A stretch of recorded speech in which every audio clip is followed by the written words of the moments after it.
musicians in some of the younger generations right now who are kind of undercover sound healers. And I've been witnessing and seeing a lot of them during my travels around the globe where, wow, that person looks like they're on stage being a singer or being a guitarist or being a drummer, but actually the ability to transmit healing energy, which is really just love, which is really just the cosmic source from which we all come, and the ability to really channel that and offer that can really happen through a number of different ways. Well, it's a medium, right? The bowls that I use are a medium. The guitar or the piano that you use is a medium. The crystal ball that a psychic uses is a medium, but it's really coming through them. Sure. So that's a really good point that you're making. So now about sound, we both know as sound healers that sound is all about vibration and vibrational frequency. Yes. And that our bodies, each part of our body vibrates at a different frequency. Right.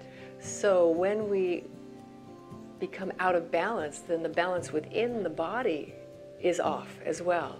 And so when you do your music or I play my bowls, we're assisting in people coming back into balance and their organs coming back into balance, or their auric field coming into balance, or their emotional process or their mental process coming into balance. And sometimes we're not going to know which it is, but our intention is to assist someone to facilitate themselves, basically, right? Yes. We're facilitators.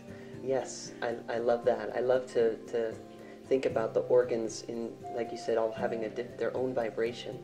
I sometimes feel my own body, and when I tune into someone in a healing session, like we are walking symphonies in these bodies. You know, we are like literally a symphony of creation, where all of our organs and different muscles have their own frequency that could be, if we had the ears to hear it, a tone. Yes. And if they're all played together in the intricacy and perfection that we were born with, it's like a symphony. And so if one of those parts is out of tune, kind of like the string section of our kidney is like playing the wrong tune, you know, and really it's like we can bring that back into the right tuning to play with the orchestra of our bodies again. And the easiest way I've found to do that is just to give the body an example of the great music, to give the body an example of the great symphony that's always playing. And so to offer a reflection of the self that's already healed to perhaps a part of the body, or to someone who's experiencing intense separation or intense out of tuneness in one area, is that that orchestra wants to play in tune. You know, our bodies want to be in tune. Right. And so to offer the great music and to just let our body hear that again automatically entrains to that, you know. And sometimes it might take a while, depending on how attached we are to sometimes being out of tune, or the energies or circumstances that come from that.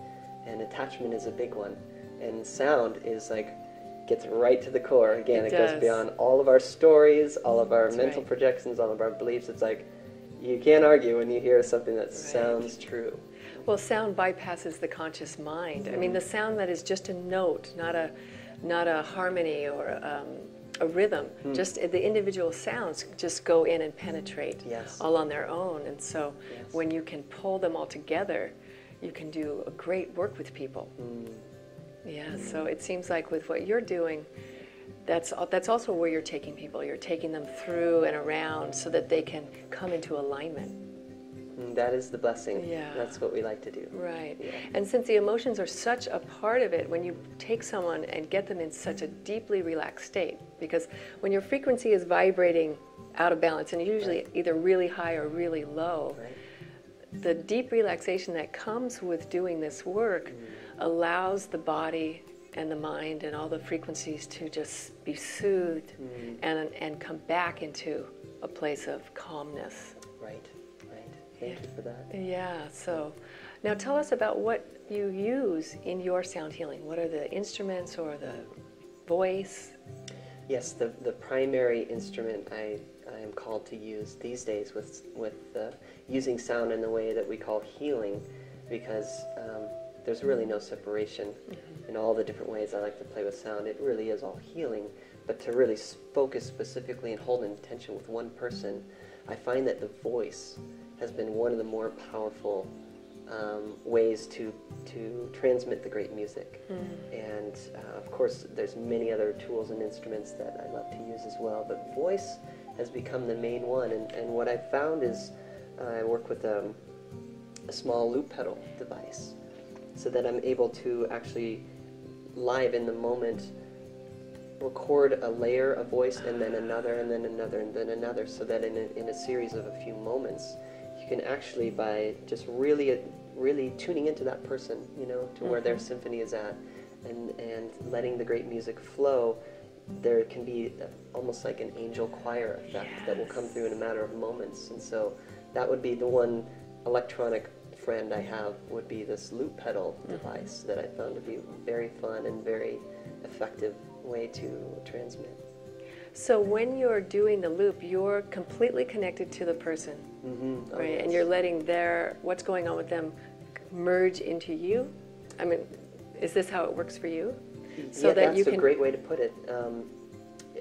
I am a very sensitive being, as I know, to transmit any kind of healing. We have to be very sensitive and be able to feel what's happening. And so being a feeler, it's almost impossible for me not to feel what's happening in the room. Right. When I'm opening that vulnerable and that wide of a space in myself to bring through sound, it's like you just become aware of all things within and without. So working with one specific person or couples as well is really fun too, is that you, by really opening that space in the self, you become just hyper aware. Sometimes you feel and see things that you might not want to say about people, you know, like, oh wow, I just learned your whole life story, you know, at this moment. But it can help you, I mean, in that knowing and that awareness, it can help you Truly. To deepen the direction that you're going when you're seeing maybe something that they have an issue with, or something that's, you know, blocking them. To get that vision. Yes. Yeah, truly. So that level of sensitivity and more subtle awareness, for me, if I want to enter that state, if I notice sometimes that I'm having a day and I'm thinking about a lot of things that I need to do that day, sometimes to really get back into a place of feeling, I'll just go play my flute outside for 5 minutes, or I'll just sit down and even just hum and tone, or sing a song, or play my piano. Even listening to music can really do that. Definitely.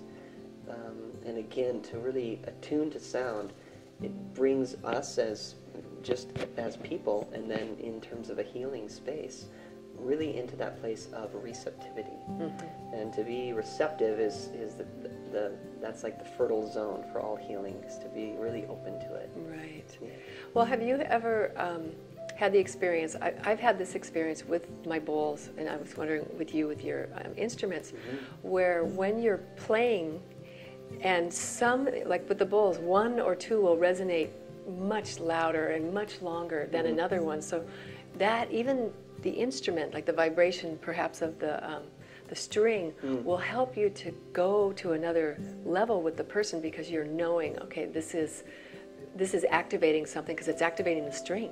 Right. Is that the same for you? Very much. Yeah, the instruments will definitely talk and say, me, choose me right now. And so you go to that one and offer that. And I like to often